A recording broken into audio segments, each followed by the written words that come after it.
thanks everybody for coming out this evening to hear my presentation. My name is Merlin Coy. My wife Anne Marie came with me tonight, and our daughter McKenna decided this probably wasn't going to be as fun as we told her it would be, so she's playing with some friends, and I don't blame her one bit. It's nice to see an intimate group kind of turn out tonight, and this is about the size of the number of people I'd expect to come to a presentation that has the word dental in it. It's a very rarefied and specialized field that it takes a lot of effort sometimes to get people motivated about. But I'm going to try to do that tonight and tell you a little bit about what we do. So I'll give you a little background about Dental Metrics.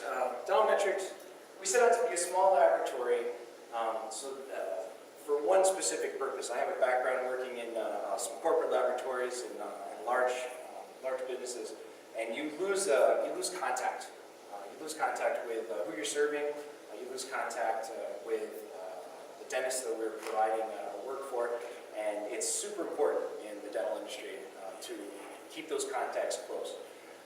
So being small allows us to keep those partnerships with those dentists and begin to utilize the new material science and micromanufacturing that can provide an alternative to some of the larger full-scale dental laboratories that are out there.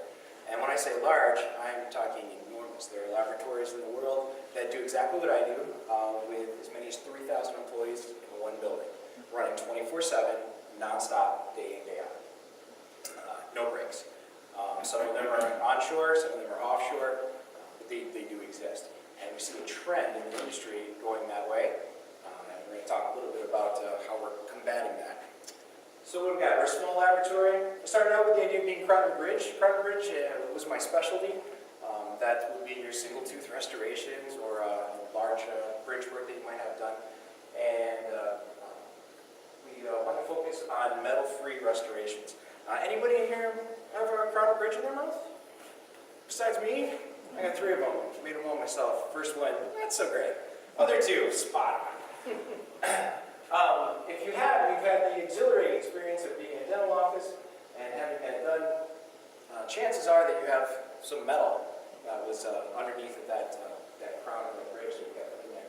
And with the new advances in material science and technology, we have now metal-free restorations that give us some major advantages that we're going to talk about in a little bit. We're going to focus on scanning and milling technology and also 3D printing. Anybody that's had the chance to see some of that happen and the way things are rendered, it's really spectacular. My wife told me I should talk a little bit about myself, which she thought would not be a problem for me. So I included this in here, and I have to say an extra round of thanks for my wife, who is a brilliant slide preparation person, where I am not. So I worked for many years as an educator.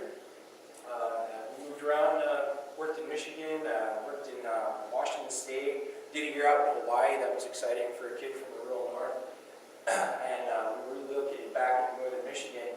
And during that time, I saw, as an art teacher, a distinct lack of positions opening up for art teachers. And one day, in 2004, I saw an advertisement in the local paper that said, "Dental office looking for artist." I thought, really? Let's check that out. And that got me started for working at Dusky Dentistry in Gaylord, Michigan. It was a husband and wife team that had another dentist working with them there. And we spent 5 years before moving on to become a manager at a larger corporate laboratory in northern Michigan. And that's how I got started into the bigger and broader field that I didn't even know existed, and a lot of people don't know exist. Just in case, there are some dentists that do make their own teeth. That happens, but most of the work that you get done is done outside of the dental office in a laboratory. My experience, while I was at that large laboratory in Traverse City, I was the director of training and education. We had 40 employees at the time. I was in charge of training all the new employees that came on board and retraining and recertifying employees that had been there for many years. Some of them as many as 30 years. We usually bumped heads quite a bit because when I came in, there was a big change going on, and that was the new digital technology that was happening. And those employees that have been there for 30 years had worked very hard all 30 of those years to hone their skills to make a really good product. They knew every trick in the trade. And I was eager to learn those tricks and then also explain to them why we weren't using them anymore. So I spent 12 plus years of experience now in laboratory technology, going on 15. I'm a CDT, which is Certified Dental Technician. That is in our field, being a certified dental technician is kind of like being a registered nurse or getting some type of certification in your field behind your name. You went to school for it, you were trained, you have a number of years of experience by qualified people in that field. And I manage an in-house dental laboratory, for large and small dental offices. I have a large dental office in Duluth that I worked with there, that 7 doctors at one point, large laboratory going in there, and also a small one back in Michigan. So I've had a chance to kind of do everything in between and found out some very interesting insight. Yeah, I come home and, as spouses often do, you bounce things off your spouse, and they're like, oh yeah, that's really interesting, I'm making dinner. Or, really? Do you know what that means? And I'd say, no, I don't know what that means. We have these great discussions about this, and some of the insight we gained is having a good relationship and understanding with the dentist is the only way to provide a quality restoration. No one person's tooth is like someone else's. What we make is a biocompatible, permanent replication of your tooth that's going in your mouth. And you don't want just somebody off the street doing that for you. How would they know what it's supposed to look like? How would they know how it's supposed to function? It takes years of training and education to gain that insight. And doctors are notoriously control freaks. They really like to do a great job, and they know to get that done just the way they want. They have to have a good relationship with their laboratory technician. So that would be number one, super important, something that we want to really focus on. Secondly, is corporate laboratories, they lose this ability as they get big and they hire more people. 40-person laboratory I was at, we had many different groups within the labs that each kind of did an assembly line type of work. None of those individual people spoke with a dentist. They never spoke with a doctor. They didn't know anything about the doctor they were doing the work for. There were 3 people in the company that spoke with the doctors. And at that time when I got there, we were serving 120 individual dentists. You can guess how well that communication went. Also, the dentists that can work with a single technician for the restorations, they have more control over the final product, and they're inevitably happier with the overall process. They want to know that what they're providing for their patients is quality work. It's what they're looking for, and what they say is the picture that's in that technician's mind, and they get the right product every time. So it led to some inspiration. So if dentists are unhappy about the lack of customer service, and I've met many that were, that they receive from large corporate laboratories, that means they're going to be looking for a smaller laboratory, someone they can have a good relationship with. Know the name of their kids, possibly their dog. Maybe you shop at the same store or go to the same school. Including new technologies would allow a laboratory like ours to work with many more docs without increasing staff size. Digital dental technology is just a fancy term for CAD/CAM rendering manufacturing. What that allows us to do is that allows us to have highly trained, well-paid, core group of individuals that can do the work of 20 people. And you can do it while the lights are on, and you can do it while the lights are off. And lastly, utilizing milling and 3D printing technologies, it did significantly reduce the production cost of the restorations, truly by up to 80%. What it used to take 3 full days and multiple steps to do, in one case, we took the production of one type of restoration, which took 52 steps from receiving it to sending it back to the dentist, and we took it down to 9 steps. We received a better product that we can verify every single time. This over here, this is a picture, in case you're wondering, of a 3D printer. That 3D printer is about the size of your microwave. It costs under $5,000. And that printer right there can make your denture. It can replace something that you have broken in your mouth. And it can do it in about 25 minutes. Using traditional, or what we used to call analog techniques, that would take more than 2 days. So then we started thinking, what are the real business possibilities here? Could a small dental laboratory that focused on, micro production offer fixed and removable restorations, something that only large corporations could do before? And why could they do that? Well, because they had the manpower to do it, and they had the capital to do it. By staying small, we could have more control, have way less overhead, and that gave us the ability to invest in that higher-end technology and bring it in. If we're small scale, we can provide individual case consultation, drive out and meet the dentist. I spend at least 1 day a week on the road driving around, admittedly trying to drum up work from doctors I've never met, but meeting that face-to-face. And I've got a lot of response from doctors all over northern Wisconsin and northern Minnesota. I go up to the range, I drive down south of Spooner, and everyone that I've met is pretty shocked that the laboratory owner has walked into their office. A small laboratory that uses digital production can minimize the turnaround time for restorations and eliminate a lot of the shipping time for local dentists.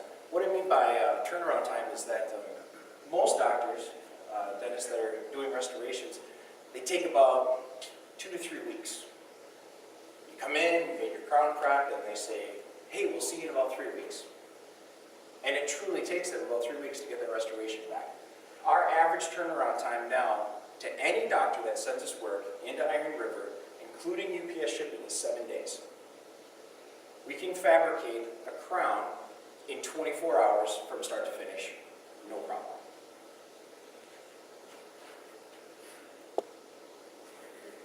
Why a dental laboratory? Well, everybody needs teeth. I never really thought of it that way when I first got started, but the more I was in it, I'm like, gosh, if you don't have teeth, it's like not having your health. You need teeth for just about everything. And also, traditional dental laboratories have been on the decline for the last 2 decades. And a quick little story about what's been going on there and the state of the industry that may surprise some of you, may not. In the last 15 years, the United States has lost 45,000 small dental laboratories. Each one of those laboratories consisting of anywhere between 1 to 6 employees. So take a median, just say 5, multiply that by 45,000. That's the jobs that we've lost. Why have we lost those?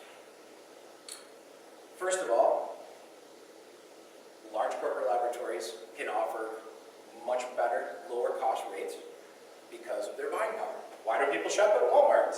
Because it's such a great experience? Not necessarily, but because you know you can get what you want, and it's going to be relatively inexpensive. That's the exact same model. Secondly, overseas offshore manufacturing. I have a great pinup in my laboratory of a lab that's been advertising in one of our monthly journals for many years. And it's a great big beautiful color ad, and it says, Crown and Bridge, $49.99. It's a real eye grabber. Full dentures, $55. And then if you read the small print down on the bottom, it says, such and such laboratory, Los Angeles, California. And underneath of that it says, something I can't pronounce, South Korea. Which is where your work actually goes if you're the doctor sending it to that laboratory, where it's manufactured in a large corporate laboratory at minimal pay with not necessarily quality that we can back up for sure, and then sent back to the United States. That's been a real killer for the industry for many years, until digital technology. New technology has reinvigorated the field, and it's boosted profit margins across the board. A couple different reasons. One, if you have a machine, it can run all night. I currently have half a dozen crowns being made right now while I'm talking. And if anything goes wrong, my phone will tell me, hey, something's going wrong. Maybe you should check on it. And I'll check on it, and it'll tell me, you should probably come in and save the building. or no big deal. We'll take care of it tomorrow. All right. So what does a dental laboratory do? Anyone? Anyone ever been inside a dental laboratory? Except for John at White Winter Winery, who makes fantastic coffee and alcoholic beverages. So, what does a dental laboratory do? Well, we make the teeth. We make every kind of tooth. We make your gold teeth. We make your porcelain teeth. We make your crown and bridge and other fixed restorations that go in your mouth. How about dental implants? Anyone ever get to experience an implant? This is a crazy fast-growing field. Implants are they're like wildfire. If only insurance would cover them. Implant-supported prosthesis. How about dentures that snap over top of your implants? Things that used to be loose in your mouth and fitting terrible if you had dentures. You can have a couple implants put in. Those implants lock your denture into place, make it more stable. So dentures, partials. A resource to dentists for restorative options and material science. That's what a laboratory is. I probably get a call at least once a day, sometimes 2 or 3 times a day, from a specific dentist I have a very good relationship with, and I'd like to give a little to the only dentist in Iron River, Walder Family Dentistry. It's been around for some time and is providing a great service to our community. If there's a question that the doctor doesn't know, they don't have time to get up out of their operatory and go look it up on the computer or try to find it in a book. But they know they can text, pick up a phone, and call their laboratory technician. And it's that technician's job to know material science. It's their job to understand occlusion and morphology of teeth in the mouth, and to know all the little ins and outs that are going to make something work or let the doctor know why it might not work to help them help their patients. Corporate laboratories. Used to love going to my big corporate laboratory where we had catered food in the mornings and air exchanged environment and people looking over your shoulder all the time, and it looked an awful lot like that right there. Lots of departments. I'm talking assembly line manufacturing, model department, waxing department, porcelain department, finishing department, QC department. How about shipping department? Intake, outtake, all compartmentalized throughout the laboratory. And if you got hired in, he was like, you're going to have this great career in dental technology. Take this spatula, pour it into this mold here, and okay, now do that 350 times, and then you can go to lunch. And tomorrow, guess what? And 2 years from now, guess what? Never change. High overhead costs. Lots of employees, lots of payroll. Need a bigger building. Difficulty transitioning to new technology. While I was the head of training and education at the big lab in Michigan, we went through anywhere between 8 and 14 new employees every year. Come and go, come and go. That's not for us, or maybe it's for us. It takes a specialized person who's good with their hands, likes to sit at a bench for 8 hours a day, do small work underneath of a microscope. It's not really for everybody, but every now and then we find that one person and we try to convince them that, hey, if you stick with this for 5 more years, you can apply to take your test, and then you could be a certified dental head technician. It's, wow, only 5 years. It takes time and a lot of investment to train new employees. So we had a lot of high turnover, and the intensive training for new employees often resulted in them moving on down the road. Love this picture. About taking it out. She's like, no, don't take it out. This is a real laboratory. It's a real place in the United States. It's still operating today. We have a lot of traditional laboratories operated out of garage space, operated out of people's basements, and a lot of them still do. Not saying there's anything wrong with that at all. In fact, the last 2 laboratories that I worked in, was a part of, their labs were in the basement. So there's nothing like commuting to Duluth when it was dark, working in a windowless basement for 8 hours, and then driving home when it was dark. So traditional small laboratories. We have older owners that are not willing to change, not willing to upgrade into this new technology. In fact, as of a publication of LMT magazine this last month, the average age of a laboratory owner in the United States is 59 years old. Well, I get that luckily beat by a little bit. I'm turning 41 this November, and every time I go to a group or meeting, just came back from one in Phoenix, Arizona, where there are a lot of laboratory owners there, about 300 of them. I was far and away the youngest guy there, and they wondered if I was involved in sales, because that's what your young guys are in.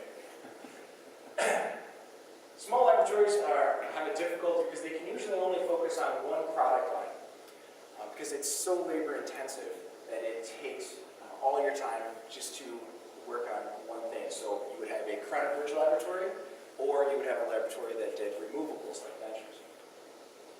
It's very labor intensive work to do it the old analog way, and it's difficult to find any trained employees. When I got hired at Lake Superior Dental Associates in Duluth, so going on 6 years ago, I was told by one of the doctors there that was involved in trying to find someone. They said, we've been looking for somebody to fill this job for 18 months. And they all agreed that they wanted to find someone that had a good background in Crown & Bridge work, and preferably was a certified lab technician. And yeah, go out there and do that. And that doctor said, why don't you ask me to find a unicorn, because I can find one faster. Because there are so few of us around. So here's the big question. Can dental production actually reboot the small laboratory model? Keep that in your mind.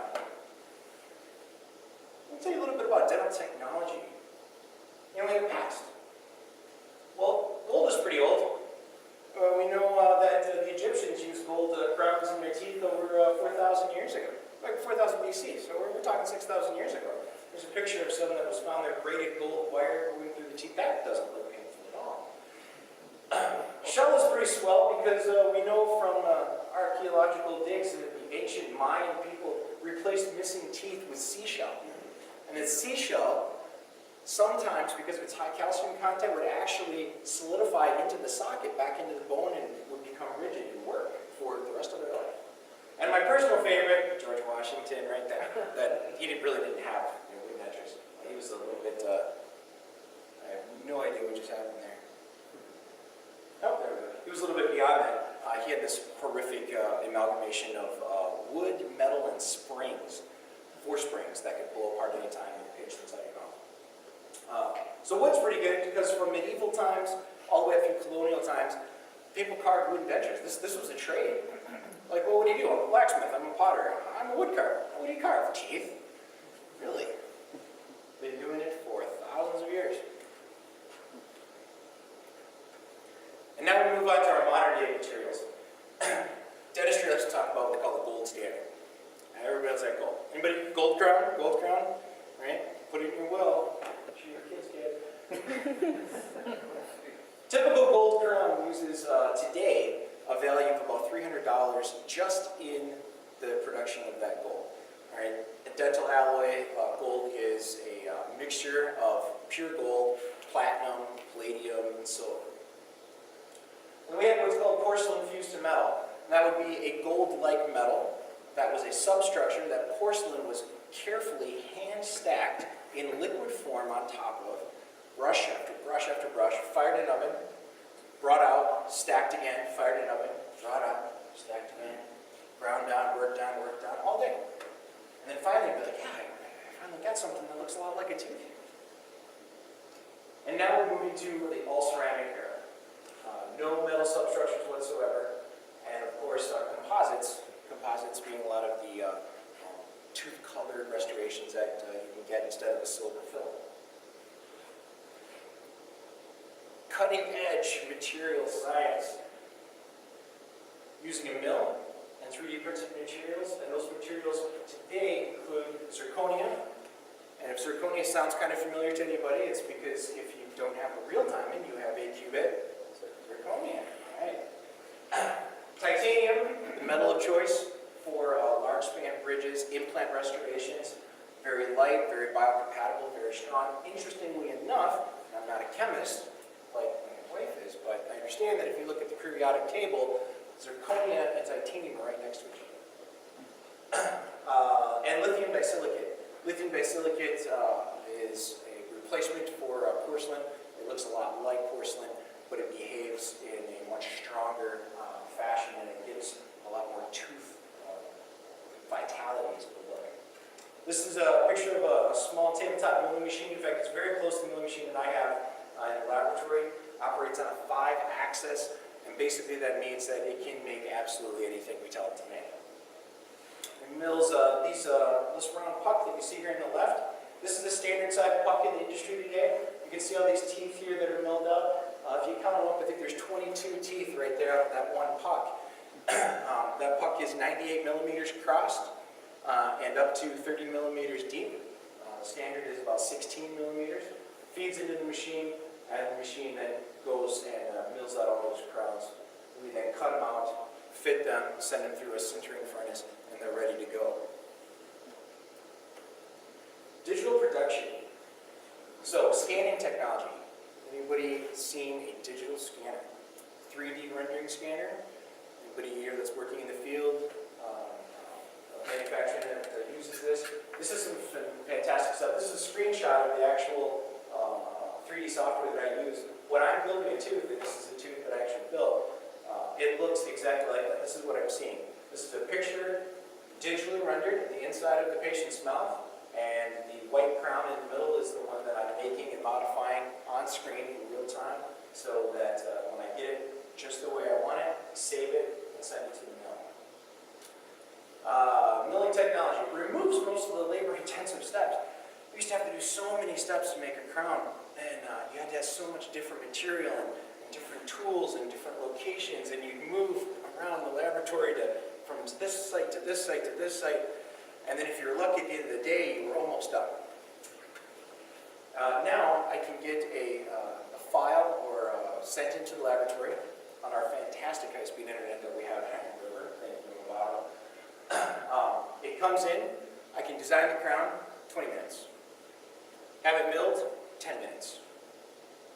Finish the fabrication process overnight. The next day, it's ready to ship out. So that gives us same-day production, and also we're talking about a small laboratory. So a 3 to 5 person digital lab can have the same production level as a traditional 20-person laboratory. Think about what that does for overhead costs. Think about what that does for what you can offer the employees that you do have. In your savings, you can invest in those few employees and give them a fantastic job and fantastic experience, and that's always been our goal. Am I killing anybody yet? He's marching right along. Dentistry!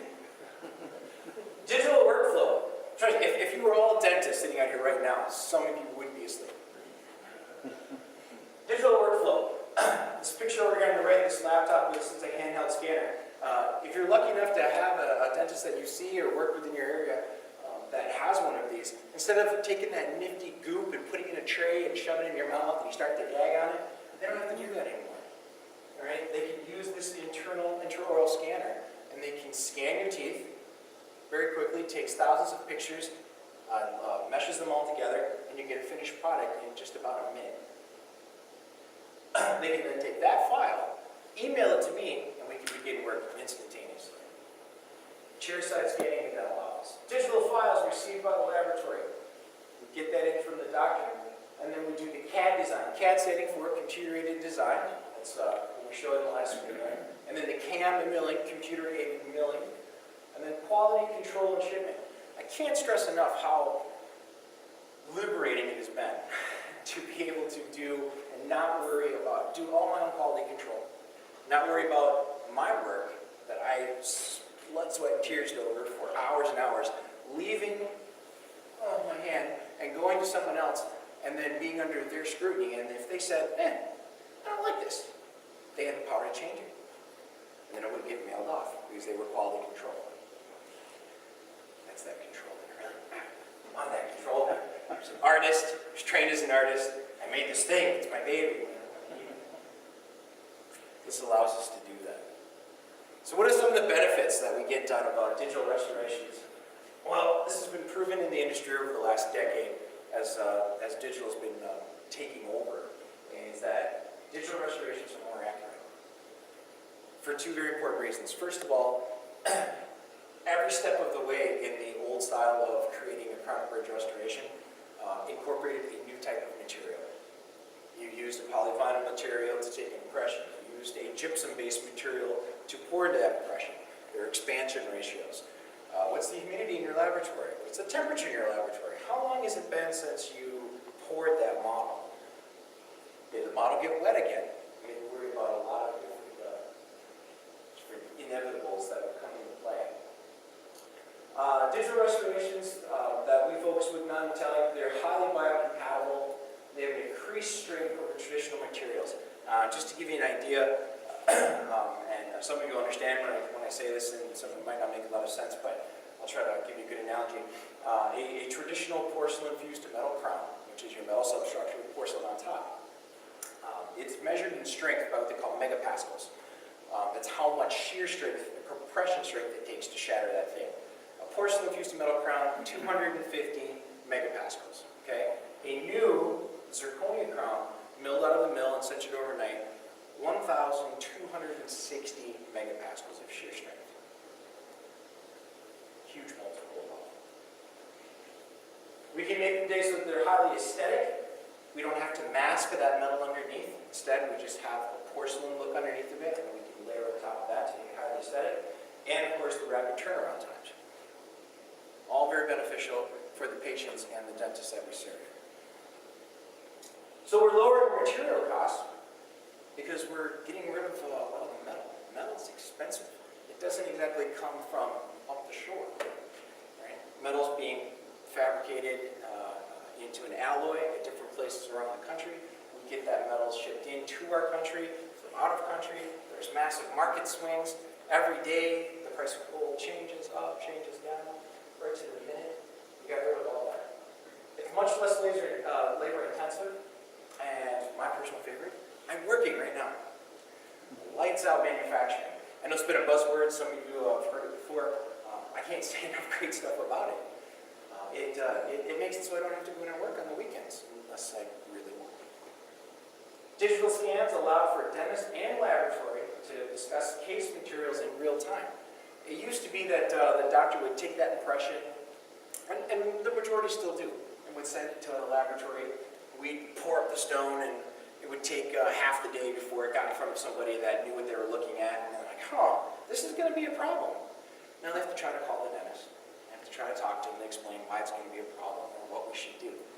The benefits of a digital production line, if that doctor is using digital technology in their laboratory, in their office, we can pull this up within a few minutes on screen of being scanned. The doctor can see it on their phone while they're sitting in their operatory if they want. We're going over the picture of this in three-dimensional real time. I can show them 360 degrees. We can manipulate the picture. We can move it. We can talk about it. You may tell jokes. Digital scans allow for dentists and lab to discuss real-time cases and rapid turnaround times. Again, I know I keep in there, but imagine that, just for a minute, that you're a doctor and you are scheduling patients. How long does it take to get into your dentist? You got a sore tooth, you call your office. When are they going to get in? When are you going to get seen? Realistically, month, 2 months, 3 months out. I know an office that I work with right now. Their minimum timeout is 180 days. Well, I think I'd probably pull my own tooth at 180 days. That's a long time out, right? Then you finally get seen. And like, oh, you need some work. Well, now it's going to take another month, more or less, to get that restoration back in. What if you could get that restoration back in the following Friday?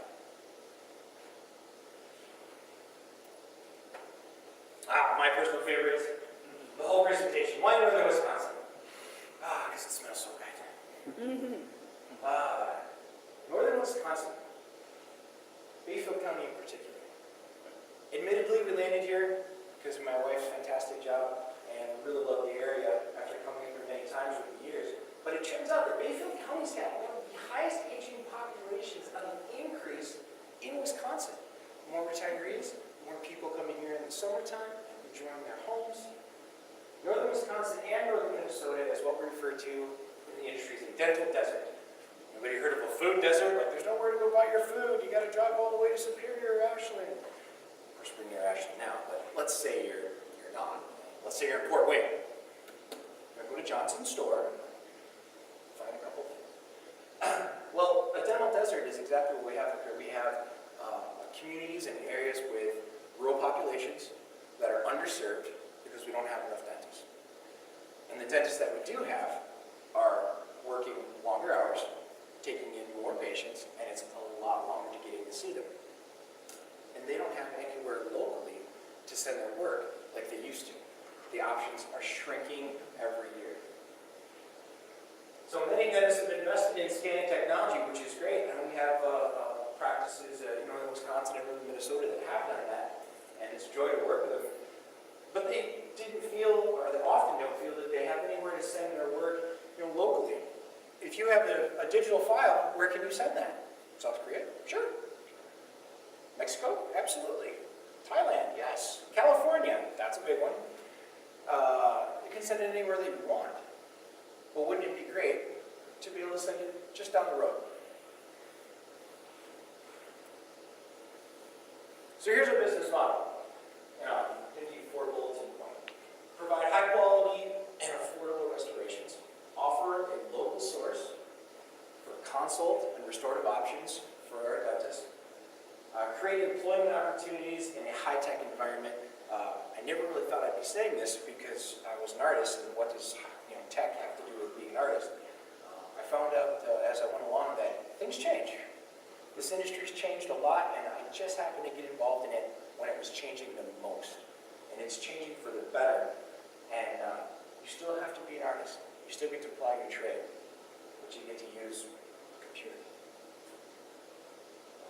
Or you get to hit the computer or throw things at it. Create employment and opportunities in a high-tech environment, which is what we're trying to do. Provide full-service laboratory options.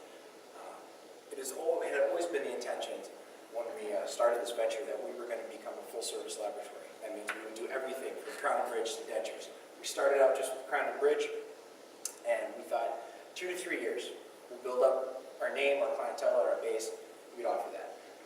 It's been just shy of 10 months, and we're very proud to say it, that due to demand, we now offer a full line of dentures, partials, digitally rendered, and also traditionally rendered work.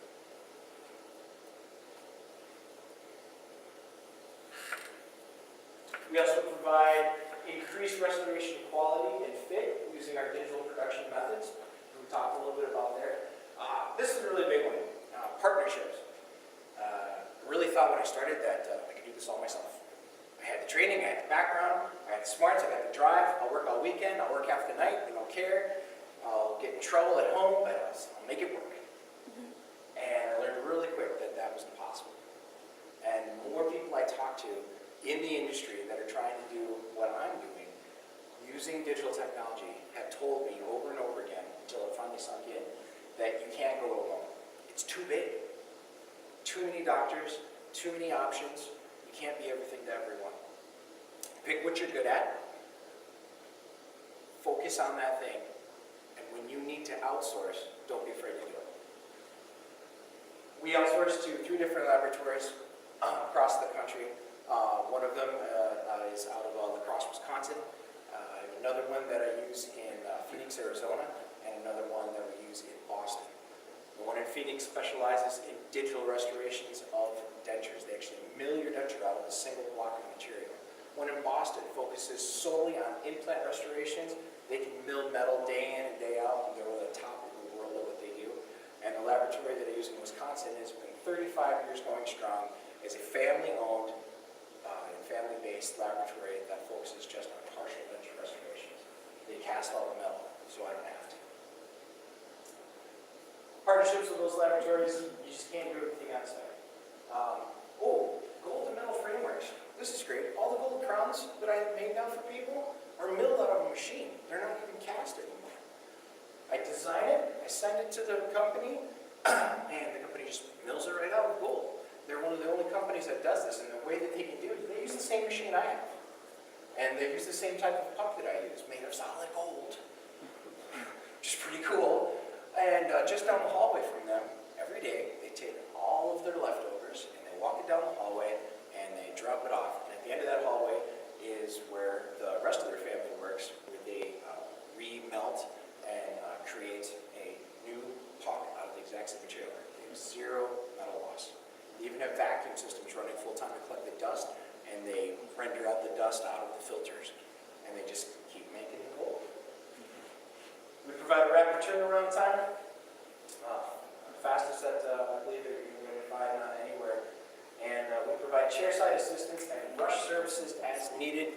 And as Dr. Law will tell you, when they need me, I'm there for them. Large corporate laboratories, you call, you might get that information that you need, but you call back 5 minutes later, you're going to talk to somebody else.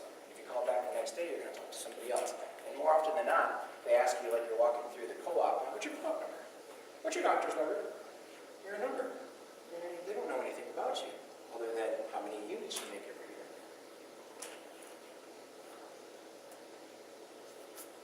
Okay, starting up. That was awful. If I had known what I was getting into, I still would have done it. But it was really something. First of all, a lot of these large software companies that you purchase software through, everything has a fee.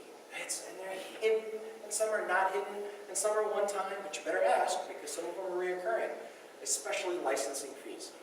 And as it turned out, a lot of the equipment and software that we purchased, I had to agree to go to their training. It took over a week. We'd fly down to Detroit, stay there, go through the training center at Clarita International there, which is over in Troy, Michigan, and they just sat you down and they said, here's how it works. I had no idea what I was getting into. You know, your kids play video games all day long, and then they grow up, and you're like, oh, you wasted your time playing video games. I should have played more video games. It was just a bear. I'm so used to spending all these years working with my hands, working under a microscope, making all these tiny movements. And the computer's like, no, let me do that for you. But first you got to click here, and you got to click there, and you got to choose this box, and you got to mark this box. No, that doesn't work because that box wasn't picked. It took a long time, many months of learning curve to get this down. But I'm happy to say I'm at least 30% of it. Okay, building laboratory infrastructure inside the Bayer office. We're located in Iron Rivers, I tell everybody, right next to the White Winter Winery, which is in that great big building at the west end of town as you're going out US 2. Green roof, can't miss it unless you're looking at the road and you drive right by it. But that building is the incubation center for Northwest Regional Planning. Gave us a lot of help and support getting started. It was just bare walls, office space, in which we brought in roughly 22 sets of cabinets, about 130 feet of countertops, electrical infrastructure, plumbing infrastructure, gas line infrastructure, airline infrastructure. I felt sorry for my neighbors. I was constantly banging, chopping, sawing, generally annoying their workspace. So we built that laboratory up and we started taking cases February 1st, 2016. And we had a group of 4 dentists to start, mostly out of the Duluth area, ones that I worked with for the last 5 years. And when the first cases arrived that week, I had 3 cases. And then the next week I had 4 cases. And I thought, we need to pick this up.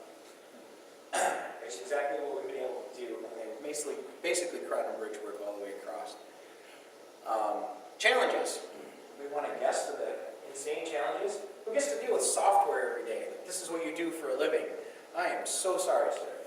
Software licenses that you need for all the different products and keeping them straight, and all of a sudden your screen just shuts off and you're like, oh, what did I do? Maybe you didn't do anything. Maybe you didn't pay your software licensing fee. That was a tough learning curve. Getting different software to talk with each other. It takes a ton of tech support. The best way to get tech support today is to do face-to-face, where the tech takes over your computer. I got the camera, I'm looking at them, they're looking at me, maybe we're on the phone, and they help do that. If you want that to go smoothly and seamlessly, you got to have really high-speed internet. It's so great. Zirconia, learning about zirconia. Zirconia is one of the main products that we work with now. Zirconia in particular takes on a different color, takes color on differently than traditional porcelain, and there's a real huge learning curve. I was talking in Chicago at the World Dental Convention there last year, and speaking about zirconia, the speaker said, I want everybody to know that zirconia is working against you.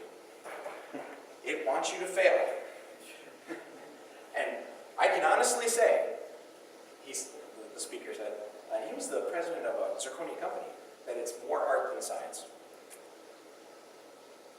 That's not so bad. I thought I was an artist, but I had to get retrained. Dentists are often slow to embrace new material science and technology. Well, aren't we all? I mean, really? Do I have to have a cell phone? Does it have to be able to talk to me? Do I have to check my email on my phone? Yeah, actually I do. And if I miss that email or I miss that text, I now have a doctor that's not real happy with me. They think I'm blowing them off. And keeping up with technology is super important on my end, and it's also important on the doctor's end.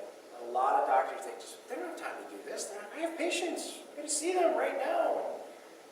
I don't have time to talk with you. I don't have time to get retrained. I don't have time to move all this stuff in. Boy, I hate to be a sales guy coming in and trying to push some of the new equipment on these doctors. The great thing about what Dental Metrics offers is that doctors don't have to change what we do. They can keep doing it the way they've always done it. And we speed it up and create a more accurate, highly aesthetic restoration for them.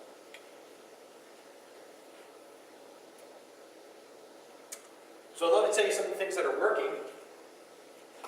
We have high-speed internet, which is needed for our large file transfers, and for FaceTime troubleshooting, which are used every week, which is great. I love the fact that we have that. I can't say enough good things about the internet service that we have there. Doctors find that having a local resource for restoration options, it's an asset for their business. It's an asset for their business because of time. It's an asset for their business because they know who's making it and they have confidence.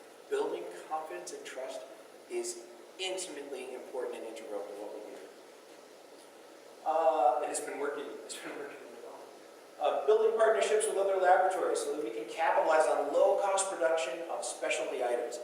One laboratory I mentioned I work in Wisconsin, and that's all they do is make frameworks for partial dentures for 30 years, over 30 years. It seems like it would drive me crazy, but they're really good at what they do, and they do it so much that they can give it to us at a really good price. Much lower cost than I can do it myself. Great partnerships with those people. And outreach to more doctors. We're outreaching now from our local area and from the doctors I started with in Duluth.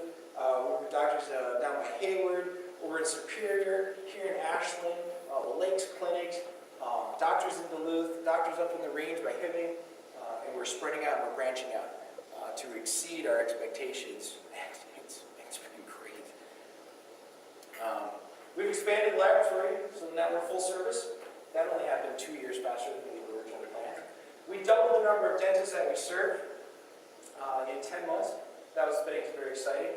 And what I'm really excited to say, because I can't wait to get my hands on it, is we're going to be adding our first 3D printer in 2017, so we can start 3D printing dentures for our folks here locally. And we've moved forward with making digital dentures due to the high demand. This is a brand new field. Denture making has been a time-honored tradition for hundreds of years. If you meet someone that does it for a living, they're very stoic. Make dentures. Not those crowd of rich people, those fly-by-nighters. Make dentures. All the teeth, not just one. Very rarefied, very, very impressive profession. A lot of credentialed folks in that field that have been doing it their entire lives. And super labor intensive. Very time consuming. Not that cost effective. We can now create the exact same product, 3D rendered on our computer screen, send it to the mill, and we can mill, teeth included. Don't ask me how they do it. They would not let me into the building to show me. I was there at the facility. But they put the color of the tooth inside that puck. Tissue is on the outside of the puck, and it mills the teeth and the rest of the denture all in one go. It is 200 times stronger than the dentures that we process today. Available, Iron River, next to Whitewater Winery. Tell your doctors. So how has it all been possible? Well, first off, I'm one of those people that love to rush headlong into things because I'm a fairly big guy and it didn't used to It hurts a lot more now. And I said, well, if I make a mistake, I'll just do it again. And I'll do it again, and I'll get it right. So I have to say that if it was not for the support of my wife, Ann, holding me back a little bit, calming me down, telling me to stop driving by that empty building and daydreaming, focus on your business plan, it would have probably made a lot bigger mistakes than I did along the way. So I appreciate everything that my support group has done. I had a core group of investors that wanted to see a new laboratory as an option. And these would be some of the doctors out of Duluth that I work with. And without their help, I wouldn't have had some of that seed cash to get started. The Northwest Regional Planning Commission, Economic Development, they helped with the business plan. They helped with starting up the startup funding. They had the office space available. Let's see. What else did they do? Just about every question I had, they were there to help me out. So I can't say enough about those guys and the help that they've given us to get started. Bayfield County Economic Development Board, Scotty and the board who have been through and toured the laboratory, seen what we do, see what we offer, provide a lot of help and assistance and develop them. We also have had the capital to get started.